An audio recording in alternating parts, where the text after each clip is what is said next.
Hello everyone. हाँ, तो आज स्टार्ट करते हैं केंद्रीय विश्वविद्यालय इलाहाबाद एलएलबी परीक्षा की, जो 2020 में आयोजित होने वाली है। और ये बीए एलएलबी थर्ड ईयर की बुक है। और इसमें हम कुछ आज सॉल्व करेंगे कुछ प्रश्नों को जो मॉडल पेपर के थ्रू आया है और आने वाले पेपर में पेपर में इंक्लूड होने की संभावना है। तो चलिए देखते हैं क्वेश्चन को। और आज हम सॉल्व करेंगे कुछ लीगल एप्टीट्यूड के क्वेश्चन। तो ये क्वेश्चन है आपके, यहाँ से देखते हैं, यहाँ से। हाँ, तो दोस्तों पहला क्वेश्चन है, भारत के प्रथम विधि आयोग का गठन सन 1834 ईस्वी में तत्कालीन विधि सदस्य लॉर्ड मैकाले की अध्यक्षता में हुआ था। इसके सदस्यों में शामिल थे, इसके सदस्यों में मैक्लिमेड, एंडरसन, गिलेट और लॉर्ड मैकाले, ये सभी लोग शामिल थे, इसलिए उपयुक्त तो सभी सही है। और नंबर दूसरा है, भारतीय दंड संहिता का प्रवर्तन।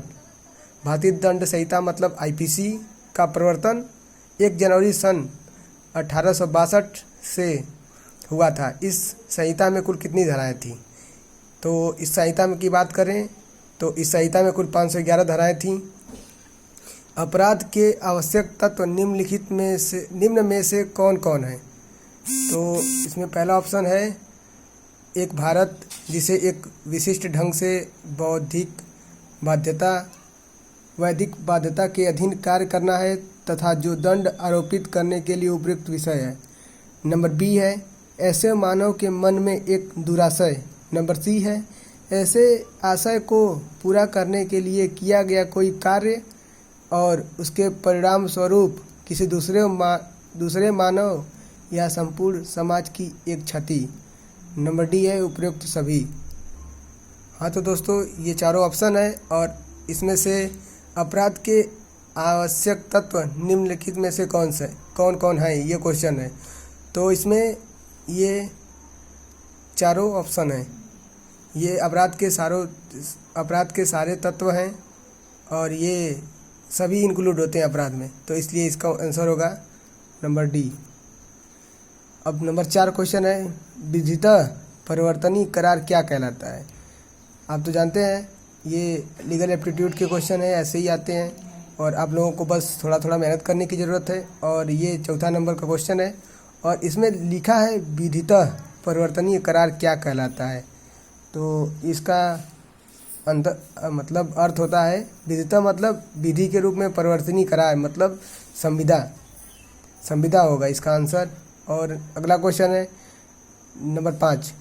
तो इसमें सुमेलित करना है, इसमें सभी चीज़ों को सुमेलित करके एक ढंग से मतलब एक लाइन से करना है। इसमें देखना है कौन सा सुमेलित नहीं है।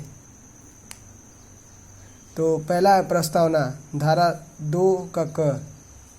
पहला है प्रस्तावना, धारा 2 का क। और नंबर 2 है संविदा, धारा 2 ज। कौन से करार संविदाएं हैं? धारा 10। और डी ऑप्शन है संविदा पालन की असंभवता, धारा 52। तो इसका आंसर होगा ये डी, संविदा पालन की असंभवता, धारा 52। और नंबर 6 है मुडुम पैक्टम का क्या तात्पर्य है? तो आपको इसमें पता होगा, इसका आंसर है सी, प्रतिफल रहित। और अब बात करते हैं नंबर 7 की, भारतीय संविधान के भाग 3 का संबंध है किससे? तो बताइए आप, भारतीय संविधान के भाग 3 का संबंध आप लोगों को पता ही होगा, जो लोग पढ़ते होंगे, संविधान पढ़े होंगे, अनुच्छेद पढ़े होंगे, भारत संविधान के भाग पढ़े होंगे। और इसमें आपको पता है कि जब संविधान बना था तो उसमें 22 भाग थे और तो इसमें मौलिक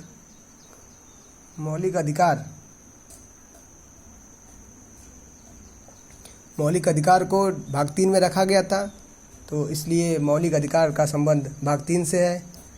और बात करते हैं 8वें की। 8वां क्वेश्चन है, संघात्मक संविधान के आवश्यक लक्षण। मतलब जो संघीय संविधान हमारा है उसका आवश्यक लक्षण क्या होना चाहिए? एक तो ये लिखित संविधान है हमारा संविधान, और संविधान की सर्वोपरिता है, ये भी सही है। और इसमें शक्तियों का विभाजन किया गया है, जिसमें शक्तियाँ तीन जगह से विभाजित होती है। एक है राज्य की, एक केंद्र की, एक समवर्ती में आती हैं। तो इसका 8वें का आंसर है डी, मतलब उपयुक्त सभी। क्वेश्चन 9 है, किसने कहा है भारतीय संविधान एक अर्ध संघीय संविधान है अथवा एक एकात्मक राज्य जिसमें संघात्मक तत्व सहायक रूप में, न कि संघात्मक राज्य जिसमें एकात्मक तत्व सहायक कहे जाते हैं।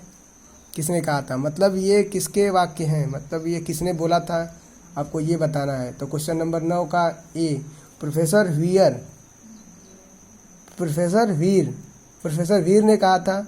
और क्वेश्चन 10 है, सुमेलित नहीं है, मतलब क्वेश्चन में 10 में देखना है कौन सा सुमेलित नहीं है। तो इसमें धाराएं हैं कुछ और धारा के प्रावधान है।